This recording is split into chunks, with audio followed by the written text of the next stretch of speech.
आज मैं आपको कक्षा 9th बी का हिंदी पढ़ाने जा रही हूँ गद्य खंड से। तो पाठ 1 है प्रताप नारायण मिश्र का बात निबंध हम आपको पढ़ाएंगे। तो आइए देखते हैं प्रताप नारायण मिश्र का जीवन परिचय।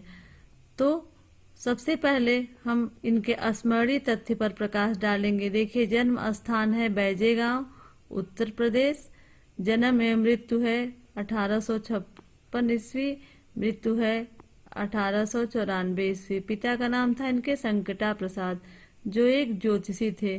प्रमुख कृतियां हैं कली कौतुक, हठी हमीर, प्रताप पीयूष, मन की लहर, भारत दुर्दशा, प्रताप समीक्षा, गौ संकट, और संपादन किए थे ब्राह्मण एवं हिंदुस्तान पत्रिका। भाषा व्यवहारिक एवं खड़ी बोली। इस प्रकार आइए इनका जीवन परिचय देखते हैं। पंडित प्रताप नारायण मिश्र का जन्म सन 1856 ईस्वी में उन्नाव जिले के बैजे नामक गांव में हुआ था।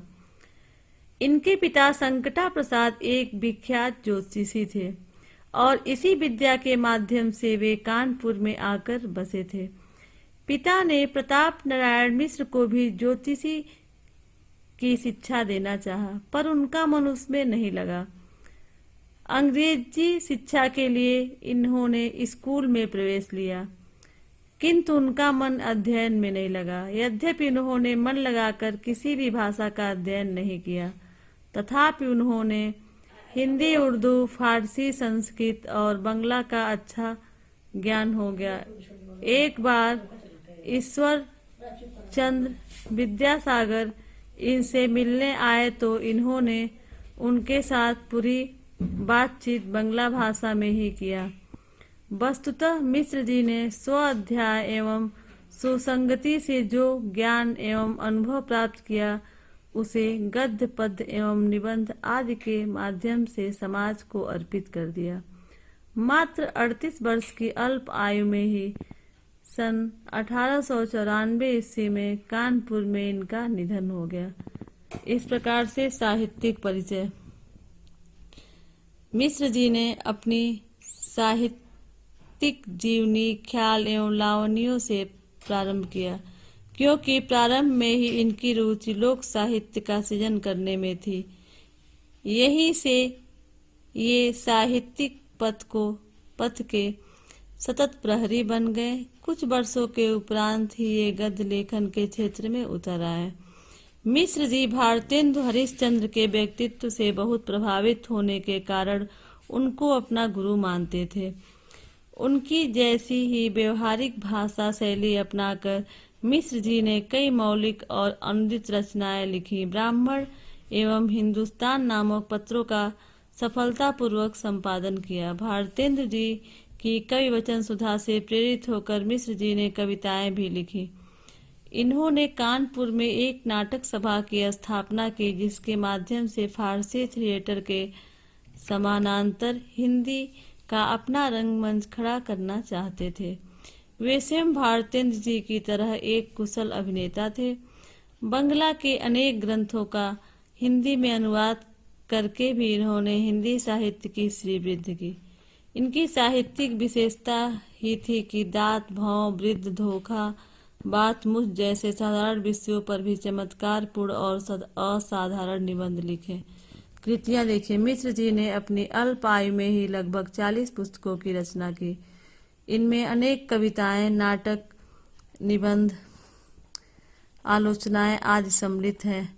इनकी ये कृतियां मौलिक एवं अनुदित दो प्रकार की हैं। मौलिक देखिए, निबंध संग्रह है प्रताप पीयूष, निबंध नवनीत, प्रताप समीक्षा। नाटक है कला प्रभाव, हठी हमीर, गौ संकट। रूपक है कली कौतुक, भारत दुर्दशा। प्रहसन है ज्वारी खुआरी, समझदार की मौत। काव्य है मन की लहर, श्रृंगार विलास, लोकोक्त शतक, प्रेम पुष्पावली, दंगल खंड, तृप्यनताम, स्वागत, मानस विनोद, शैव सर्वस्व, प्रताप लहरी। संग्रह प्रताप संग्रह, रसखान शतक। संपादन इन्होंने ब्राह्मण और हिंदुस्तान पत्रिका का किया। अनुदित देखिए अमृत में है पंचामृत, चरिताष्टक, वचनावली, राज सिंह, राधा रानी, कथामाला, संगीत, शाकुंतल आदि। इनके अतिरिक्त मिश्र जी ने 10 उपन्यास, कहानी, जीवन चरित्रों और नीति पुस्तकों का भी अनुवाद किया। इसमें राधा रानी, अमर सिंह, इंदिरा देवी, चौधरानी, राज सिंह, कथा, बाल संगीत आदि प्रमुख हैं। भाषा शैली सर्वसाधारण के लिए अपनी रचनाओं को ग्राह्य बनाने के उद्देश्य से मिश्र जी ने सर्वसाधारण की बोलचाल की भाषा का प्रयोग किया।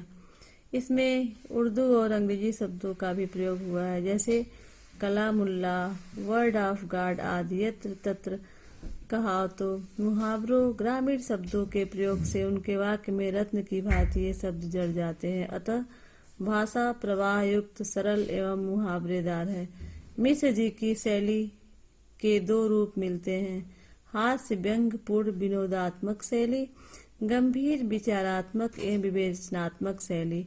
बात मिश्र जी की हास्य व्यंग्य प्रधान शैली में लिखा गया निबंध है। इस प्रकार बच्चों आप लोग गद्य खंड का कॉपी बना लेंगे और उसमें बात पाठ आपका पहला अध्याय है। बात पाठ में आप प्रताप नारायण मिश्र का स्मरणीय तथ्य, जीवनी तथा इनकी रचनाएं आप लोग कॉपी में लिखेंगे। अब हम आपको अगले भाग में बात पाठ का संदर्भ सहित व्याख्या बताएंगे कि कैसे आप लोग व्याख्या करेंगे। गद्य खंड से प्रताप नारायण मिश्र का बात निबंध पढ़ाएंगे। तो आइए देखते हैं।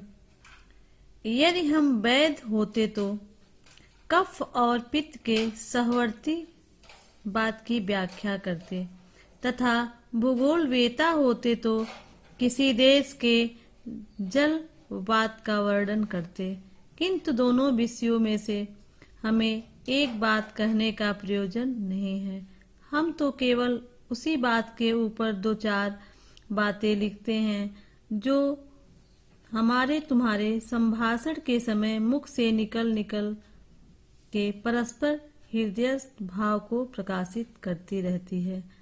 इसमें लेखक ये बताते हैं कि यदि हम वैद्य होते, कहते हैं इस बात से हमें अवगत कराते हैं कि अगर मान लीजिए एक व्यक्ति का जो भी स्वभाव होता है अथवा जो जिस प्रकार का कार्य करता है, स्वाभाविक रूप से उसी के वातावरण से उसी कार्य के अनुसार बुद्धि वाला हो जाता है। जो जिस प्रकार का कार्य करता है उसी प्रकार का बुद्धि वाला हो जाता है। फिर वह उसी से संबंधित बात करता है। फिर वो क्या करता है? उसी से संबंधित बात करता है। तो उदाहरण स्वरूप ले लीजिए कि यदि हम वैद्य होते, यदि हम वैद्यराज को ले ले तो स्वभावानुसार एवं कार्य के अनुरूप किसी रोग जैसे पित्त और उससे संबंधित विषयों पर चर्चा करेगा। यदि कोई वैद्य है, डॉक्टर है, तो वो कफ पित्त के सहवर्ती बातों की व्याख्या करेगा, मतलब कफ पित्त जैसे रोग से संबंधित विषयों पर ही बात करेगा। भूगोलवेता होते तो किसी देश के जलवात का वर्णन करते। अगर कोई भूगोल का ज्ञाता होगा, भूगोलवेता मतलब भूगोल का ज्ञाता होता, तो वह अपने स्वभावानुसार किसी देश की जलवायु अथवा प्राकृतिक विषयों पर ही बात करता। किंतु दोनों विषयों में से एक बात कहने का प्रयोजन भी नहीं है। लेकिन लेखक कहता है कि दोनों विषयों में से, मतलब दोनों विषय में बात करने का हमारा कोई प्रयोजन नहीं है। हम तो केवल उसी बात के ऊपर 2-4 बातें लिखते हैं। और लेखक कहता है कि हम लोग उसी विषय पर बात लिखते हैं अथवा करते हैं जो हृदय की भावनाओं को वाणी के माध्यम से प्रकाशित करती रहती है। जैसे हमारे मन की जो स्थिति है, जो भावनाएं हैं, हमारे हृदय में प्रतिपल उठती हैं, हमारे मन में प्रतिपल हमारे हृदय में भावनाएं उठती हैं, उसे यदि हम सुख से वाणी के माध्यम से दूसरे को अवगत कराते हैं तो वो बात कहलाती है। कहते हैं कि हम क्या करते हैं, जो हमारे तुम्हारे संभाषण मतलब होगा बातचीत के दौरान वार्तालाप, तो हमारे तुम्हारे जो मुख से निकलती है, जो हृदयस्थ भाव को प्रकाशित करती रहती, हृदय को छू लेती है, उसी के बारे में हम दो चार बातें लिखते हैं, वही क्या कहलाती है बात। आगे देखिए, सच पूछिए तो इस बात की भी क्या बात है, इसके प्रभाव से मानव समस्त जीवधारियों में शिरोमणि अशरफ उल मखलूकात कहलाती है। और सच पूछिए तो सभी मानव जाति में मनुष्य जीवधारियों में सबसे शिरोमणि कहा जाता है, क्योंकि वो अपनी बात कह सकता है, अपनी बात दूसरों को बता सकता है। सुख सारिकाद पक्षी केवल थोड़ी ही समझने योग्य बातें उच्चरित करते हैं। सुख सारिकाद मतलब तोता, मैना आदि क्या करते हैं, थोड़ी सी मनुष्य जैसे थोड़ी सी मनुष्य उच्चरित मतलब थोड़ी सी समझने योग्य बातें वे उच्चारण करते हैं। इसी से अन्य नभचारियों की अपेक्षा आदृत समझे जाते हैं, और इसी से वे क्या समझे जाते हैं, दूसरे पक्षियों से वे आदृत समझे जाते हैं। इस प्रकार से फिर कौन न मानेगा कि बात की बड़ी बात है, फिर बात की बड़ी बात है, क्योंकि जो तोता मैना है वे अपने बात से ही मनुष्य के बाद उन लोग का नवचारियों में भी उनका एक स्थान है कि वे थोड़ी सी बात को उच्चारण कर लेते हैं। फिर कौन न मानेगा कि बात की बड़ी बात है। बात इतनी बड़ी है कि परमात्मा को लोग निराकार कहते हैं, और बात ही का ऐसा प्रभाव है कि परमात्मा को लोग निराकार कहते हैं, तो भी इनका संबंध उसके साथ लगाए रहते हैं। वेद ईश्वर का वचन है, कुरान शरीफ कलामुल्लाह है, Holi Bible word of God है। यह वचन कलाम और वर्ड बात के ही पर्यार हैं, ये सब बात के ही पर्यायवाची हैं। जो प्रत्यक्ष वाली बात मान रखी है, यदि कोई न माने तो लाखों बातें बना के मनाने पर कटिबद्ध रहते हैं। यहाँ तक कि प्रेम सिद्धांती लोग निर्वय नाम से मुंह बिचकावेंगे। अपाणिपादो जौनो ग्रहिता पर हट करने को यह कह के बातों में उड़ाएंगे कि हम लूले लंगड़े ईश्वर को नहीं मान सकते। हमारा प्यारा तो कोटि काम सुंदर श्याम वर्ण विशिष्ट है। निराकार का अर्थ है श्री शालिग्राम शिला, जो उसकी श्यामता का धोतन करती है, अथवा योगाभ्यास का आरंभ करने वाले को आंख मूंदने पर जो कुछ पहले दिखाई देता है वह निराकार अर्थात बिल्कुल काला रंग है। सिद्धांत यह है कि रंग रूप रहित जो सब रंजित अनेक रूप सहित ठहरावेंगे, किंतु कानों अथवा प्राणों व दोनों को प्रेम रस से सिंचित करने वाली उनकी मधुर मनोहर बातों के मजे से अपने को वंचित न रहने देंगे। इस प्रकार देखिए, जब परमेश्वर तक बात का प्रभाव पहुंचा है तो हमारी कौन बात है। हम लोग तो गात महिबात करामात हैं, और जब परमेश्वर तक बात का प्रभाव नहीं पहुंचा है तो मतलब गात महिबात करामात का अर्थ होगा कि हमारे शरीर में बात का ही चमत्कार है। नाना शास्त्र पुराण इतिहास काव्य को सब बात पर के ही फैलाव है।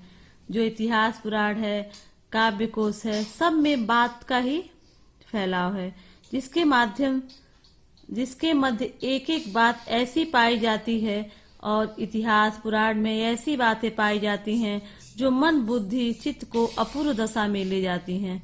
क्या करती हैं? मन को बुद्धि को अपूर्व दशा में ले जाती हैं, अथवा लोक परलोक में सब बात बनाने वाली है। यद्यपि बात का कोई रूप नहीं बतला सकता कि कैसी है, पर बुद्धि दौड़ाइए तो ईश्वर की भांति इसके अगणित रूप पाइएगा। लेकिन अगर आप बुद्धि दौड़ाइए तो क्या पाएंगे? बात के बहुत अगणित रूप पाएंगे, जैसे बड़ी बात, छोटी बात, सीधी बात, खोटी बात, टेढ़ी बात, मीठी बात, कड़वी बात, भली बात, बुरी बात, सुहाती बात, लगती बात इत्यादि सब क्या है? बात ही तो है। आगे देखिए, बात पाठ का व्याख्या देखते हैं कि बात के काम भी इसी भांति अनेक देखने में आते हैं। बात के काम भी क्या होते हैं? इसी भांति अनेक देखने में आते हैं। जैसे प्रीति बैर, सुख दुख, श्रद्धा घृणा, उत्साह अनुत्साह आदि जितनी उत्तमता और सहजता बात के द्वारा विदित होते हैं। बात के द्वारा ही, मतलब लेखक कहते हैं, बात के विभिन्न रूपों पर प्रकाश डालते हुए कहते हैं कि बात का प्रभाव बहुत व्यापक होता है। बात कहने के ढंग से ही उसका प्रभाव घटता और बढ़ता है। निश्चय ही हमारे बात पर क्या होता है? बात पर ही बात के अनेक रूप देखने को मिलते हैं। जैसे निश्चय ही बात हमारे ढंग प्रत्येक समाज के कार्य प्रभावित होता है। हमारे बात से क्या होता है? हमारे बात के ढंग से प्रत्येक कार्य प्रभावित होता है। बात के प्रभाव से ही चारण राजाओं को पुरस्कार में हाथी तक प्राप्त कर लेते थे, किंतु कटु बात कहने वाले राजाओं को लोग क्या करते थे? हाथी के पांव के नीचे कुचल भी देते थे। इससे यह सिद्ध होता है कि बात अथवा वायु के प्रकोप से हाथी पांव नामक रोग भी हो जाता है। इस प्रकार देखिए कि बात से ही प्रीत बैर, सुख दुख, श्रद्धा घृणा, उत्साह अनुत्साह आदि जितनी है सब बात के द्वारा ही हमें विदित होता है।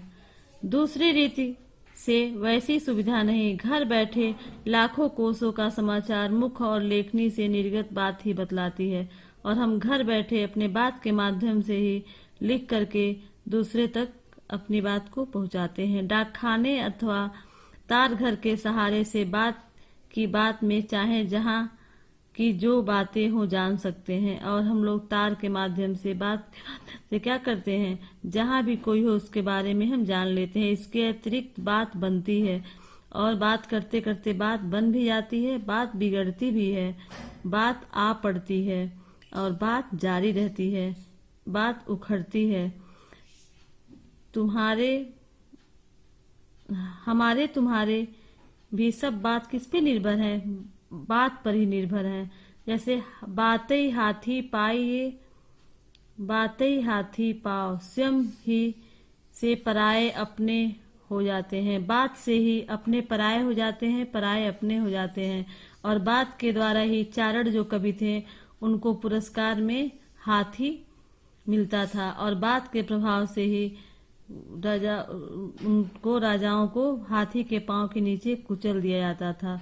तो दिया है बातें हाथी पाइए, बातें हाथी पांव, मतलब बात के कारण ही हाथी पुरस्कार में मिलता है, और बात के कारण ही उसे हाथी के पैर के नीचे कुचल दिया जाता है। इस प्रकार बात का बहुत ही प्रभाव है। मक्खी चूस, उदार, स्वल्प व्ययी, कापुरुष, युद्धोत्साही एवं युद्ध प्रिय, शांति कुमार्गी, सुपथ मार्गी, अपथ सुपंथी, कुराही इत्यादि बन जाते हैं। और मक्खी चूस, इसके प्रभाव से क्या होता है? जैसे बात की शक्ति द्वारा संवार पर चलने वाला व्यक्ति भी दुष्ट जैसा व्यवहार करने लगता है। किससे? बात के प्रभाव से।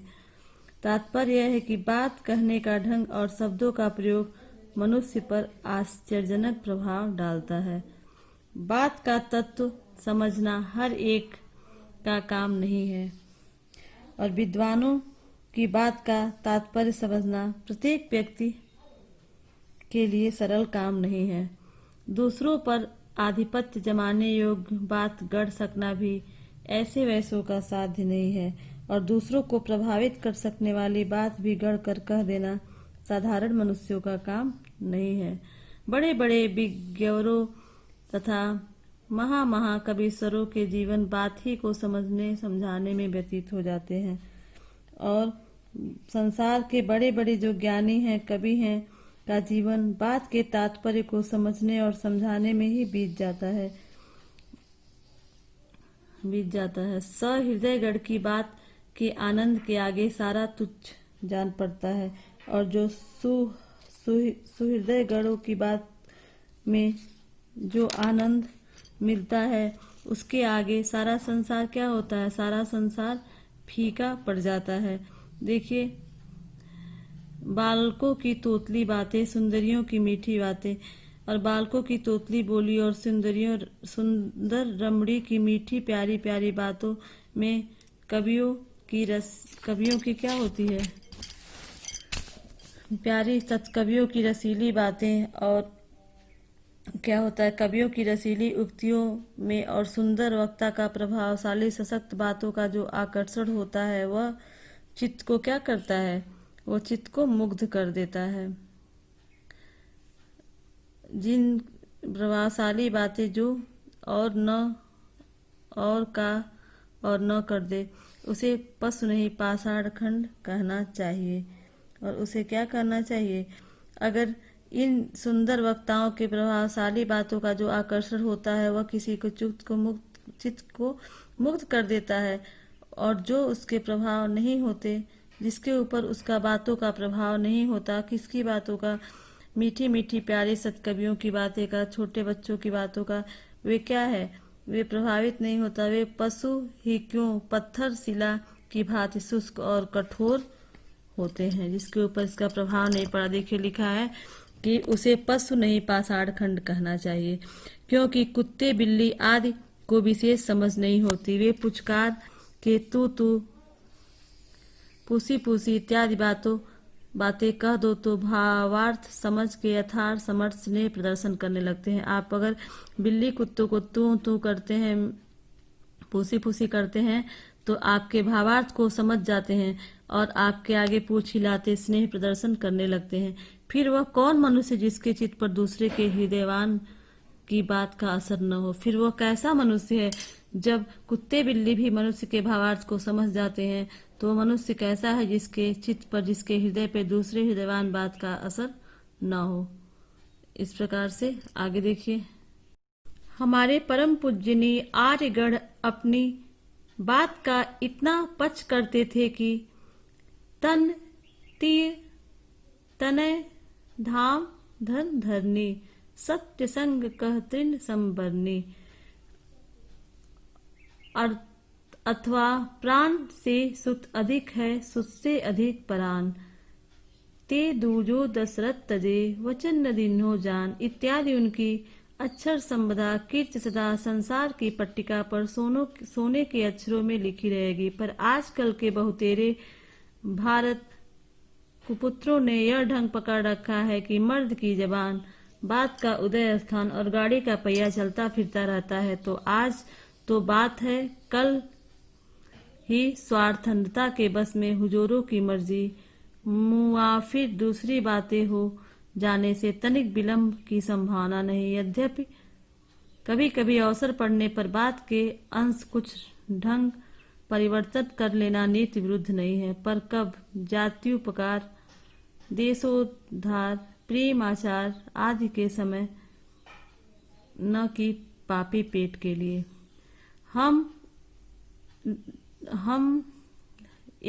हम लोग हैं जिन्हें आर्य कुल रत्नों में अनुगमन की सामर्थ्य नहीं है, किंतु हिंदुस्तानी के नाम पर कलंक लगाने वाले के सहमार्गी बनने से घिन लगती है। इनके यह रीति अंगीकार कर रखी है कि चाहे कोई बड़ा बदकहा अर्थात बातूनी कहे, चाहे यह समझे कि बात कहने का सहूर नहीं है, किंतु अपनी मति के अनुसार ऐसी बातें बनाते रहना जिसमें कोई न कोई किसी न किसी के वास्तविक हित की बात निकलती है तो निकलती रहे। पर खेद है कि हमें हमारी बात सुनने वाला उंगलियों पर गिनने भर को है। इससे बात के बात निकालने का उत्साह नहीं होता, जो कि अपने जी को क्या बने बात जहाँ बात बनाए न बने इत्यादि विग्धालापों की लेखनी से निकली हुई बातें सुन के कुछ फुसला लेते हैं और बिन बात की बात को बात का बतंगड़ समझ के बहुत बात बढ़ाने में हाथ समेट लेना ही उचित समझते हैं। तो आइए देखते हैं कि जो लेखक कहता है कि हमारे देश में, देखिए हमारे परम पूजनीय आर्यगढ़, लेखक कहता है कि हमारे देश में जो आर्यगढ़ थे वे बहुत ही महान थे, वे पूजा करने योग्य और सम्मान के पात्र थे। जो आर्यगढ़ लोग थे वे पूजा करने योग्य और सम्मान के पात्र थे। वे अपनी बात के पक्के होते थे। जो आर्यगढ़ थे वे अपनी बात के पक्के होते थे। वे अपनी बात पर हमेशा अटल रहते थे। सत्य प्रतिज्ञा वाले लोगों के लिए जो सत्य प्रतिज्ञा वाले लोग होते हैं वे अपनी बात के इतने पक्षधर थे कि अपना शरीर, स्त्री, पुत्र, धन, घर और धरती उन तिनके के समान तुच्छ बताए गए हैं। जो सत्य प्रतिज्ञा वाले लोग हैं उनके लिए तन, शरीर, तीर, स्त्री, तनय, पुत्र, धाम, घर, धरनी, धरती उनके सामने कैसे हैं? तुच्छ हैं, तिनके के समान हैं। देखिए राजा दशरथ को ही ले लीजिए तो उन्हें क्या हुआ, अपना पुत्र राम से भी अधिक देखिए उन्हें अपना पुत्र राम प्राणों से भी अधिक प्रिय था। दशरथ के पुत्र राम उनको प्राणों से भी अधिक प्रिय थे और प्राण पुत्र से भी अधिक प्रिय थे, लेकिन उन्होंने अपने प्राण पुत्र और प्राण दोनों का त्याग करके अपने वचन का पालन किया। और उन्होंने क्या किया कि पुत्र से ज्यादा प्रिय प्राण था और प्राण से ज्यादा प्रिय पुत्र था, लेकिन उन्होंने अपने वचन को निभाने के लिए उसका त्याग कर दिया और वचन का पालन किया। कैकेयी को दिए वचन को पूरा करने के लिए उन्होंने श्री राम को 14 वर्ष के लिए वन भेज दिया। श्री राम के वियोग के दुख में अपने प्राण छोड़ दिए। वचन पालन की महत्ता के कारण ही राजा दशरथ का यश संसार में फैल गया। वचन की महत्व के कारण ही दशरथ का जो है यश कीर्ति संसार में फैल गया। कवियों ने अपने काव्यों में उनका यशोगान किया है। दशरथ का यशोगान कवियों ने अपने काव्य में किया है। कवियों के काव्य में वर्णित राजा दशरथ की कीर्ति इस संसार रूपी पट्टिका पर सुनहरे अक्षरों में लिखी रहेगी। किस पे? संसार रूपी जो पट्टिका है उस पे सुनहरे अक्षरों में हमेशा लिखी रहेगी। लोग उनका गुणगान करते रहेंगे। किंतु रखते हैं आजकल तो भारत माता के बहुत से कुपुत्र पैदा हो गए हैं जो कि क्या करते हैं, जो कि तनिक भी ध्यान नहीं रखते। उनका चरित्र बिगड़ गया है। उनका कहना है कि जिस प्रकार गाड़ी का पहिया एक स्थान पर टिका नहीं रहता बल्कि घूमता रहता है, उसी प्रकार पुरुष की जीभ भी चलती फिरती रहती है। मनुष्य जो चाहे कह देता है फिर बात बदल देता है, उसकी बात का कोई महत्व नहीं होता है। यह ऐसे नीच स्वार्थ के कारण अपने वचन को बदलने में देर नहीं करते। इस प्रकार संसार के मनुष्य निंदनीय होते हैं। उनकी बात का कोई विश्वास नहीं करता है और वास्तव में मनुष्य वही है जो अपने वचन का पालन करने के लिए अपने प्राणों को भी परवाह नहीं करे। असली मनुष्य कौन है कि जो अपने वचन का पालन करने के लिए अपने प्राणों का भी परवाह नहीं करे, वही असली है। आजकल देखिए दिया है, आजकल तो बहुतेरे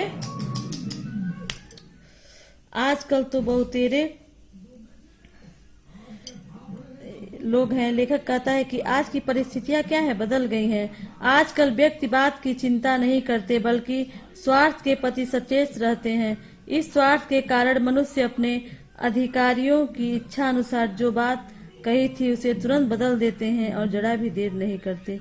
नीति युक्त माना जाता है समाज की भलाई, देश की भलाई तथा पारस्परिक प्रेम बनाए रखने हेतु बात में थोड़ा बहुत परिवर्तन किया जा सकता है, लेकिन यह परिवर्तन स्वार्थ के वशीभूत होकर कभी भी नहीं करना चाहिए, जैसा कि लोग करते हैं। स्वार्थ के लिए बात में फेर बदल, किसी भी प्रकार का परिवर्तन अच्छा नहीं, ऐसा कदापि नहीं करना चाहिए। इस प्रकार से हम बात पाठ आपका समाप्त हुआ। आज हम बात पाठ का प्रश्न अभ्यास देखते हैं। तो देखिए, निम्नलिखित पद्यांशों में रेखांकित अंशों की व्याख्या और तथ्यपरक प्रश्नों के उत्तर दीजिए। तो रेखांकित अंशों की व्याख्या करनी है और जो प्रश्न दिया है इसी में से पैराग्राफ से छांट करके ही इसका उत्तर भी देना है। तो ये आपकी परीक्षा में 2 अंक का संदर्भ आएगा, 4 अंक का रेखांकित अंश की व्याख्या आएगा और तथ्यपरक प्रश्न 2 नंबर के आते हैं। इस प्रकार से आप लोग इसको अभ्यास प्रश्न को कॉपी में लिखिएगा। आइए हम बताते हैं। देखिए, पहला क्वेश्चन है, उपयुक्त गद्यांश का संदर्भ लिखिए। तो संदर्भ कैसे लिखेंगे कि प्रस्तुत गद्य अवतरण हमारी पाठ्यपुस्तक हिंदी गद्य में संकलित प्रताप नारायण मिश्र द्वारा लिखित बात शीर्षक पाठ से उद्धृत है। अब देखिए, रेखांकित अंशों की व्याख्या। जो भी रेखांकित है उसका हम व्याख्या करते हैं। तो दिया है कि यदि हम वैध होते, तो यहाँ से दिया है ना। तो देखिए, इसमें लेखक बात की महत्व को बताते हुए कहता है कि जिस प्रकार का व्यक्ति होता है उसी प्रकार की बात करता है। इसमें लेखक ये बताए हैं कि जिस प्रकार का व्यक्ति होगा उसी प्रकार का बात करेगा। जैसे वैध होगा तो कफ पित्त के बारे में, भूगोलवेता होगा तो जलवायु के बारे में, अगर कवि होगा तो कविता के बारे में। जिस प्रकार का व्यक्ति होगा उसी प्रकार की बात करेगा। तो देखिए, दिया है रेखांकित अंशों की व्याख्या। तो इसमें ये बताते हैं कि एक व्यक्ति का जो स्वभाव होता है, जिस प्रकार का कार्य करता है, स्वाभाविक रूप से उसी वातावरण के अनुसार ही वो बुद्धि वाला हो जाएगा। फिर वह उसी से संबंधित बात करेगा। उदाहरण स्वरूप अगर वैधराज को ले लीजिए तो अपने स्वभाव के अनुसार, कार्य के अनुसार वो किसी रोग जैसे पित्त और उससे संबंधित विषयों पर बात करेगा। अगर कोई भूगोल का ज्ञाता होगा, देखिए, तथा भूगोल वेता होता तो कोई भूगोल का ज्ञाता होगा तो क्या करेगा, वो जलवायु के बारे में बात करेगा, प्राकृतिक विषयों पर बात करेगा। परंतु लेखक कहता है कि दोनों विषय मतलब कि न कफ पित्त के बारे में न भूगोल वेता के बारे में, दोनों विषयों से हमारा बात करने का कोई प्रयोजन नहीं है। वो क्या कह रहा है कि हम लोग तो उसी विषय पर बात करते हैं। लेखक कहता है कि हम उसी पे 2-4 बात लिखते हैं जो हमारे तुम्हारे हृदय की भावनाओं को बाणी के माध्यम से प्रकाशित करती रहती है। जो हमारे मन की जो स्थिति है, जो भावनाएं हमारे हृदय में प्रतिपल उठती हैं, उसे यदि हम मुख से बाणी के माध्यम से दूसरे को अवगत कराएं तो वो क्या कहलाती है, वो बात कहलाती है। तो ये बात के बारे में ही लेखक लिख रहे हैं और वही कह रहे हैं कि और 2 चीजों से हमें कोई मेरा प्रयोजन नहीं है। हम तो, ये निबंध है आपका बात पाठ, तो हम तो बस उसी पे लिखते हैं जो हमारे तुम्हारे बातचीत के दौरान जो हमारे हृदय से बात उठती है और दूसरे तक पहुंचती है, मतलब बात के बारे में अवगत कराए तो वही क्या कहलाती है, बात कहलाती है। इस प्रकार रेखांकित अंशों की व्याख्या आप लोग लिख लेंगे। फिर लिखेंगे, हम अपने हृदय भाव की अभिव्यक्ति किसके माध्यम से करते हैं। तो बताइए, हम अपने हृदय भावों की, जो हमारे हृदय में जो भाव उत्पन्न होते हैं, उसकी अभिव्यक्ति हम बात के माध्यम से करते हैं। भूगोलवेता किसका अध्ययन करता है, भूगोलवेता किसका अध्ययन करेगा, जलवात का वर्णन करते हैं। भूगोलवेता किसी देश के जलवात का वर्णन करते हैं। और वैध किस बात का वर्णन करते हैं, वैध कफ और पित्त के सहवर्ती बात की व्याख्या करते हैं। ठीक, सहवर्ती मतलब जानते हैं, साथ रहने वाला। ठीक, तो आप आइए अब देखते हैं हम। ये देखिए, दूसरा है, जब परमेश्वर तक बात का प्रभाव पहुंचा हुआ है तो हमारी कौन बात रही। हम लोग तो गात में ही बात करामात हैं। नाना शास्त्र, पुराण, काव्य को सब इत्यादि सब बात के ही फैलाव है। इसके मध्य में एक ऐसी बात पाई गई है जो मन बुद्धि को, चित्त को पूर्ण अवस्था में ले जाने वाली, अथक लोक परलोक के सब बात बनाने वाली है। यद्यपि बात का कोई रूप नहीं बतला सकता, बुद्धि दौड़ाइए तो ईश्वर की भांति देखने के इसके भी अगणित रूप पाइएगा। जैसे देखिए, बड़ी बात, छोटी बात, सीधी बात, टेढ़ी बात, मीठी बात, कड़वी बात, भली बात, बुरी बात, सुहाती बात, लगती बात, सब बात ही तो है। तो आइए देखते हैं उपयुक्त गद्यांश के शीर्षक एवं लेखक के नाम। तो आप लोग उपयुक्त गद्यांश के शीर्षक क्या है, इसका बात शीर्षक है और लेखक है प्रताप नारायण मिश्र। फिर है रेखांकित अंशों की व्याख्या। तो रेखांकित अंशों की व्याख्या में लिखेंगे कि इसमें लेखक क्या कह रहा है, कि इसमें लेखक ये कहता है कि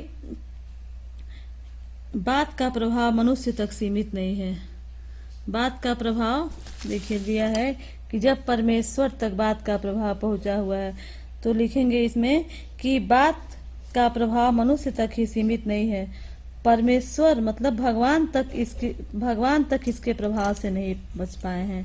ठीक, बात का प्रभाव मनुष्य तक सीमित नहीं है, भगवान भी इससे नहीं बच पाए हैं। यद्यपि परमेश्वर के विषय में कहा जाए कि उनकी न बाड़ी है, न हाथ है, न पैर है, बल्कि वो निराकार निरंजन है, तथापि उन्हें बिना बाड़ी का वक्ता कहा गया है। भगवान को क्या कहा गया है? बिना बाड़ी का वक्ता कहा गया है। हमारी कौन बात है? अब देखिए, जब निराकार ब्रह्म की बात का प्रभाव होता है तो हम शरीरधारियों मनुष्य का क्या कहना। हमारे शरीर में तो भाषण शक्ति अथवा वायु के चमत्कार है, मतलब बात ही के चमत्कार। गात में ही बात करामात, मतलब हमारे अंदर क्या है? बात का ही चमत्कार है। मनुष्य के अंदर क्या होता है? बात का ही चमत्कार होता है। बल्कि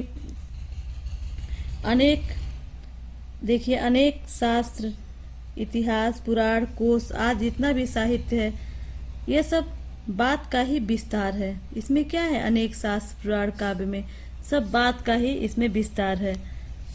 ठीक, विविध प्रकार के ग्रंथों में एक से बढ़कर एक बातें पाई जाती हैं। जो अनेक प्रकार के ग्रंथ होते हैं उसमें एक से बढ़कर एक बात पाई जाती है। एक एक बात ऐसी अमूल्य है जो हमारे मन बुद्धि को, चित्त को अपूर्व आनंदमय दशा में ले जाती है। एक एक बात हम लोग किताब में पढ़ते हैं तो अपने हम अपूर्व मतलब पूर्व आनंद की दशा में पहुंचा देती है उस बात को पढ़ के। तो सब बात का ही पर्याय है। इन ग्रंथों की बात लोक तथा परलोक की सब बातों का ज्ञान कराती हैं। लेखक कहता है कि बात का रूप रंग नहीं होता, बात का कोई भी रूप रंग नहीं होता। कोई कह नहीं सकता कि अमुक बात ऐसी है, कोई कह सकता है कि ये बात ऐसी, परंतु बुद्धि से विचार करके देखा जाए तो हम पाएंगे कि भगवान के भी अनेक रूप हैं। इस प्रकार बात के ही अनेक रूप होते हैं, जैसे बड़ी बात, छोटी बात, टेढ़ी बात, सीधी बात, मीठी बात, भली बात, सुहाती बात, सब लगती है आदि कैसी भी हो, ये सब बात के ही रूप हैं। ये क्या है? देखिए, ये सब बात के ही रूप हैं। जैसे छोटी बात, बड़ी बात कोई कह दिया तो मन में ठेस लगता है, खोटी बात, खराब बात, टेढ़ी मेढ़ी बात हो जाता है। कोई मीठी बात कहता है तो हमारे हृदय प्रभाव पड़ता है। इस प्रकार से हम इसका व्याख्या बताएं। आप लोग इसका भी व्याख्या लिख लेंगे। दूसरा है गात महिबात करामात का क्या तात्पर्य है? तो इसका तात्पर्य है, गात महिबात करामात का तात्पर्य है कि हमारे शरीर में तो बात का ही चमत्कार है। इसका तात्पर्य हुआ कि हमारे शरीर में तो बात का ही चमत्कार है। कौन सी बात चित्त, मन और बुद्धि को अपूर्व दशा की ओर अग्रसर करती है? कौन सी बात? नाना शास्त्र, पुराण, इतिहास आदि की बातें चित्त, मन, बुद्धि को अपूर्व दशा की ओर अग्रसर करती है। अगला है बड़ी बात, छोटी बात एवं सीधी बात मुहावरे का क्या अभिप्राय है? तो इसमें बड़ी बात, छोटी बात एवं सीधी बात मुहावरे का अभिप्राय है कि बात का स्वरूपगत वैभिन्नता को दर्शाना है। किसका? स्वरूपगत वैभिन्नता को दर्शाना है। तीसरे का व्याख्या बताते हैं। सच पूछिए तो इस बात का ये भी बात है। ये देखिए, आपका पैराग्राफ है, इसमें जो रेखांकित अंश है उसका व्याख्या करना है। तो सबसे पहला प्रश्न इसमें देखिए, उपयुक्त पद्यांश के पाठ और लेखक का नाम। तो पाठ का नाम आप जानते हैं, बात है। लेखक का नाम है प्रताप नारायण मिश्र। इस क्वेश्चन को लिखेंगे। फिर रेखांकित अंशों की व्याख्या डाल के आप रेखांकित अंशों की व्याख्या लिखेंगे। तो आइए रेखांकित अंशों की व्याख्या हम बताते हैं। तो देखिए, सच पूछिए तो बात की क्या बात है? इसके प्रभाव से मानव जाति समस्त जीवधारियों में शिरोमणि कहलाता है। तो इसमें लेखक ये बताते हैं कि सच पूछिए तो बात की क्या ही बात है। इसके प्रभाव से मानो क्या है? बात के प्रभाव से ही मानो समस्त जीवधारियों में शिरोमणि कहलाता है। शिरोमणि मतलब अफसर उल मखलूकात है ना। अफसर उफ मखलूकात मतलब सभी जीवधारियों में बात के द्वारा ही मनुष्य सभी में शिरोमणि कहलाता है। सुख सारिकादि पक्षी केवल थोड़ी सी समझने योग्य बातें ही उच्चरित कर पाते हैं, और जो सुख सारिकाद पक्षी हैं केवल थोड़ी सी समझने योग्य बातें ही उच्चरित करते हैं, इसलिए अन्य नवचारियों की अपेक्षा वे आदृत समझे जाते हैं। और इसीलिए वो क्या समझे जाते हैं? अन्य नवचारियों की अपेक्षा वे आदृत समझे जाते हैं। आदृत मतलब कि समस्त प्राणियों में नहीं, जैसे जितने भी पक्षी हैं उनमें वे श्रेष्ठ समझे जाते हैं। जितने भी आकाश में विचरण करने वाले पक्षी हैं, पक्षियों की तुलना में श्रेष्ठ समझे जाते हैं। इनका जनमानस में आदर किया जाता है। किसका? तोता, मैना आदि का जनमानस में आदर भी किया जाता है। फिर कौन नहीं मानेगा कि बात की बड़ी बात है। हाँ, बात की इतनी बड़ी है कि परमात्मा को लोग निराकार मानते हैं। और बात की इतनी बात है, भला कुछ होते हुए व्यक्ति होगा। देखिए, कहते हैं लोग कि परमात्मा क्या है? निराकार है। और इस कारण की महत्व की कहा जाता है कि भगवान निराकार होने के कारण संभाषण उपदेश कर नहीं सकते, तो वो मनुष्य से भिन्न श्रेणी में आ जाते हैं। क्योंकि मनुष्य तो संभाषण करने में समर्थ होता है, अतः बात का सदुपदेश ही भगवान को मनुष्य से श्रेष्ठ बनाती है। क्या? सद उपदेश मतलब सच्चा उपदेश। इसलिए सभी धर्मावलंबी भगवान का संबंध भाषण शक्ति से अवश्य जोड़ते हैं, चाहे वो निराकार के समर्थक हो अथवा साकार के जो भी हैं। वे सब लोग भगवान का जो उपदेश है उसको अपने से श्रेष्ठ मानते हैं और उसको अपने भाषण शक्ति से जोड़ते हैं। जैसे देखिए, कुरान शरीफ, कलामुल्लाह, होली बाइबिल, ये सब साथ लगाए रहते हैं। मतलब अपने भाषण शक्ति से उनका संबंध लगाए रहते हैं। वचन ऑफ गॉड सब परिवार हैं, सब बात के ही परिवार हैं। इस प्रकार से आप इस रेखांकित अंश का व्याख्या कर लीजिएगा। निराकार परमात्मा का संबंध बात से कैसे है? तो निराकार का बात से कैसे है? बात का प्रभाव के कारण। देखिए, तीसरा क्वेश्चन है ये, निराकार परमात्मा का संबंध बात से कैसे है?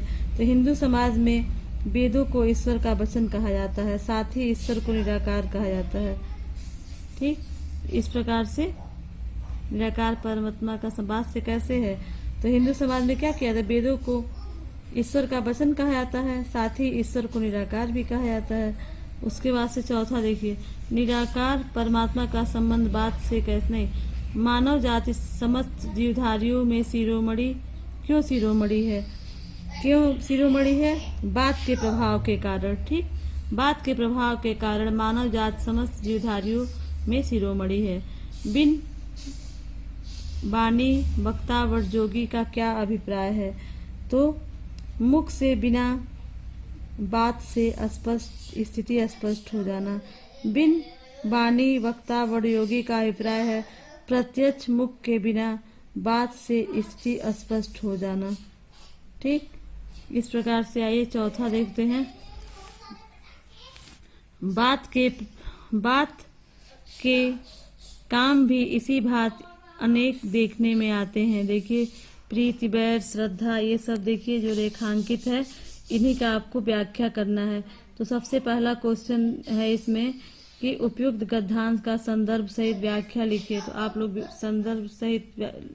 उपयुक्त गद्यांश का संदर्भ लिखिए। संदर्भ में आप लोग लिखे, बात पाठ से लिया गया है और इसके लेखक प्रताप नारायण मिश्र हैं। रेखांकित अंशों की व्याख्या देखिए। रेखांकित अंशों की व्याख्या में है कि आप लोग लिखेंगे कि बात के विभिन्न रूपों पर प्रकाश डाला गया है कि बात का प्रभाव बहुत व्यापक होता है। बात कहने के ढंग से ही उसका प्रभाव घटता और बढ़ता है। जैसा आप बात करेंगे उसी के हिसाब से उसका प्रभाव बात का बढ़ जाता है, उसी हिसाब से घट भी जाता है। निश्चय ही हमारे बात करने का ढंग से हमारा प्रत्येक कार्य प्रभावित होता है। जो हम बात करते हैं उसी से हमारा प्रत्येक कार्य प्रभावित होता है। बात के प्रभावशाली होने पर कवि का चारण राजाओं से पुरस्कार में हाथी तक प्राप्त कर लेते थे, किंतु कटु बात कहने से राजाओं द्वारा लोग हाथी के पांव के नीचे कुचल भी दिए जाते थे। यह बात सिद्ध करती है कि बात अर्थात वायु प्रकोप से हाथी पांव नामक रोग भी हो जाता है। किसी की बाड़ी से प्रभावित होकर बड़े बड़े कंजूस भी उदार हृदय वाले बन जाते हैं और परिश्रम से अर्जित अपनी संपत्ति परोपकार के लिए अर्पित कर देते हैं। किंतु विपरीत कटुबाड़ी के प्रभाव से उदार हृदय कभी अनेक साधनों को समेट लेता है। युद्ध क्षेत्र में चारणों को ओज पुरवाड़ी सुनकर कायरों में भी वीरता का संचार हो जाता था। यही बात लग जाए तो युद्ध चाहने वाला व्यक्ति भी शांतिप्रिय बन जाता है। बात के प्रभाव से बुरे रास्ते पर चलने वाला व्यक्ति सन्मार्ग पर चलने लगता है और बात की शक्ति द्वारा सन्मार्ग पर चलने वाला व्यक्ति दुष्ट जैसा व्यवहार करने लगता है। तात्पर्य यह है कि बात कहने का ढंग और शब्दों का प्रयोग मनुष्य पर आश्चर्यजनक प्रभाव डालता है। इस प्रकार से जो है देखिए, अब आप लोग रेखांकित अंश का व्याख्या लिख लीजिएगा इसमें से। अगला है लाखों कोस का समाचार कौन बतला सकता है। तो लाखों कोस का समाचार कौन बतला सकता है? तो लाखों कोस का समाचार बात बतला सकता है। बात के ही द्वारा हम लाखों कोस का समाचार बता सकते हैं। 5 वाक्यों में बात का महत्व लिखिए। तो 5 वाक्यों में बात का महत्व आप लोग लिखिएगा। बात में अनेक काम देखने को मिलते हैं, सभी काम बात पर ही निर्भर होते हैं। दूसरा हो जाएगा। तीसरा लिखे हम डाकघर तथा तार के सहारे दूर की बात जान सकते हैं। उसका लिखेगा बात के द्वारा कोई भी भाव सहजता और सरलता से विदित हो सकता है। ठीक, इस प्रकार से आप लिख लीजिएगा बात का महत्व। 5 शब्द वाक्य में लिखिएगा। बातें हाथी पाइए, बातें हाथी पाँव का आशय स्पष्ट करिए। तो बातें हाथी पाइए, बातें हाथी पाँव का आशय है कि अच्छी बात से पुरस्कार स्वरूप हाथी की प्राप्ति होती है और बुरी बात पर हाथी के पाँव के नीचे कुचला जा सकता है। इस प्रकार से ये आपका बात का तत्व अंग बताते हैं इसका। तो बात का तत्व समझना हर एक का काम नहीं है। दूसरों की समझ पर आधिपत्य जमाने योग्य बात गढ़कर ऐसे साध्य नहीं। बड़े बड़े विज्ञानों महान कवीश्वरों के बात से समझने योग्य व्यतीत हो जाता है। इस प्रकार से देखिए रेखांकित अंश है, इसका व्याख्या करना है आपको।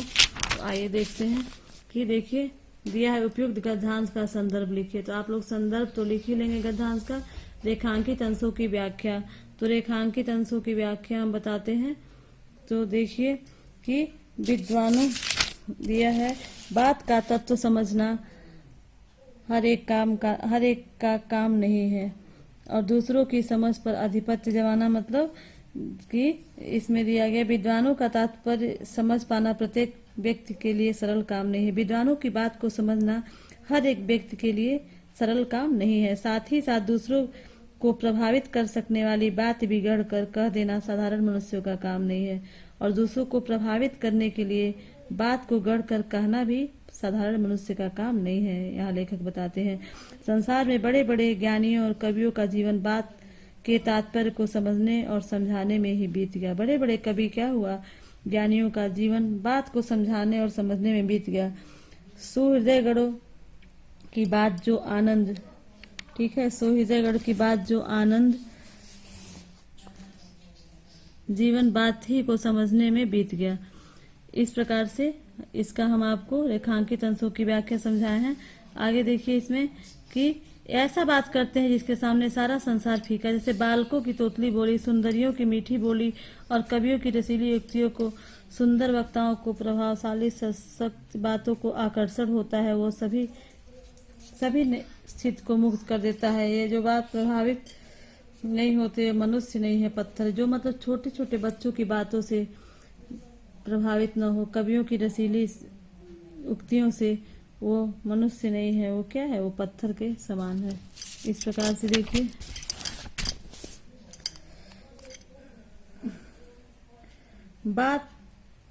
बालकों की बातें कैसी होती हैं। इसमें दिया है बालकों की बातें कैसी होती हैं।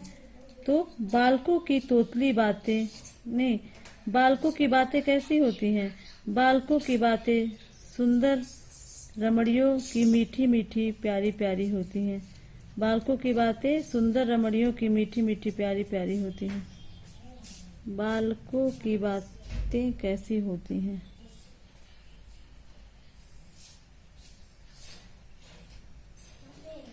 तो आपको हम बताएं कि बालकों की बातें सुंदर रमणियों की मीठी मीठी प्यारी प्यारी होती हैं। और चौथा है आपका कि इस अवतरण में पाषाण खंड से क्या आशय है।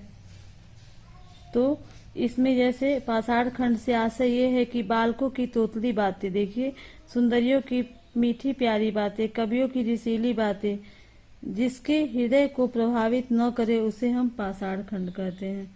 उसे हम क्या कहते हैं? पाषाण खंड कहते हैं। अगला है विद्वान एवं कवियों का जीवन। विद्वान एवं कवियों का जीवन कैसे बीतता है? विद्वान और कवियों का जीवन बात ही को समझने और समझाने में व्यतीत हो जाता है। इस प्रकार से आप लोग इसका भी उत्तर लिख लेंगे। अगला देखिए, मर्द की जबान बात का उदय स्थान और गाड़ी का पहिया चलता फिरता रहता है। इसमें देखिए रेखांकित अंश है, उसका व्याख्या। सबसे पहले पहला क्वेश्चन है उपयुक्त गद्यांश का संदर्भ लिखिए, तो आप लोग संदर्भ लिख लीजिएगा। फिर रेखांकित अंशों की व्याख्या, जितना रेखांकित किया गया उसका व्याख्या। तो उसका व्याख्या ये होगा कि लेखक इसमें आजकल के भारत के जो कुपुत्रों ने तरीका अपना लिया है कि आदमी की जबान और गाड़ी का पहिया तो क्या होता है? चलते फिरते रहते हैं। अर्थात गाड़ी का पहिया जिस प्रकार स्थिर नहीं रहता उसी प्रकार जबान भी स्थिर नहीं रहता, या बात का पक्का होना आवश्यक नहीं है। इसमें बात के पक्का होना आवश्यक नहीं है, वो गाड़ी के पहिया की भांति है। इस प्रकार से क्या करते हैं? कहते हैं कि यद्यपि कभी कभी अवसर पड़ने पर बात के अंश, जैसे अवसर पड़ने पर लोग झूठ बोल देते हैं, बात को बदल देते हैं, अपने बातों पे अडिग नहीं रहते हैं, तो रंग ढंग परिवर्तित कर लेना क्या है?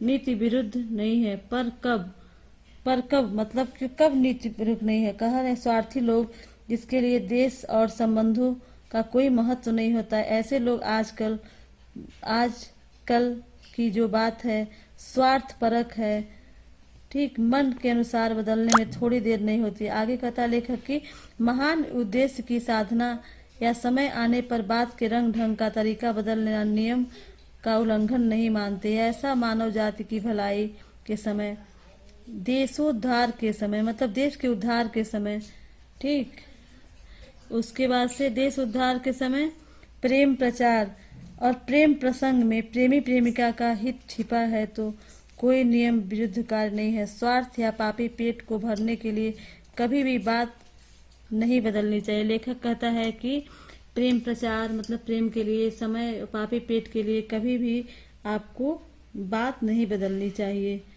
ठीक। अगला है लेखक ने किन नियमों का उल्लंघन नहीं माना है। लेखक ने इसमें किन नियमों का उल्लंघन नहीं माना है? तो इसमें लेखक, यदि बात बदलने से मानव जाति की भलाई होती है, देश का कल्याण होता है, या प्रेम प्रसंग में प्रेमी प्रेमिका का हित छिपा है तो कोई नियम विरुद्ध कार्य नहीं है। मर्द की जबान के चलते फिरते रहने से क्या तात्पर्य है? मर्द की जबान चलते रहने का तात्पर्य है कि स्वार्थवश बात बदलने में विलंब न लगना है। कि जैसे मर्द की जबान में चलते फिरते रहने का मतलब कि स्वार्थवश बात बदलने में विलंब न लगना। जाति उपकार और देशोद्धार के लिए अवसर पड़ने पर बात के ढंग का कुछ रंग ढंग परिवर्तित कर लेना किस प्रकार नीति के विरुद्ध नहीं है। तो जाति उपकार, देश उद्धार के लिए अवसर पड़ने पर बात के कुछ रंग ढंग को परिवर्तन कर लेना क्या है? नीति विरुद्ध नहीं है। इस प्रकार से आप सारा क्वेश्चन आपको मैंने दिखाया और सब पैराग्राफ आप लोग जो क्वेश्चन पूछ रहा है सारे का उत्तर आप लोग लिखेंगे। रेखांकित अंशों की व्याख्या, क्वेश्चन पूरा बता दिया मैंने, आप लोग लिखेंगे। सबसे पहले आप लोग प्रताप नारायण मिश्र का जीवन परिचय लिखेंगे, फिर रेखांकित अंशों की व्याख्या क्वेश्चन लिखेंगे। उसके बाद से जो क्वेश्चन इसमें बचेगा मैं आपको व्याकरण बोध सब भेजूंगी। तो आपका ये बात निबंध पाठ खत्म हुआ। Thank you, have a nice day.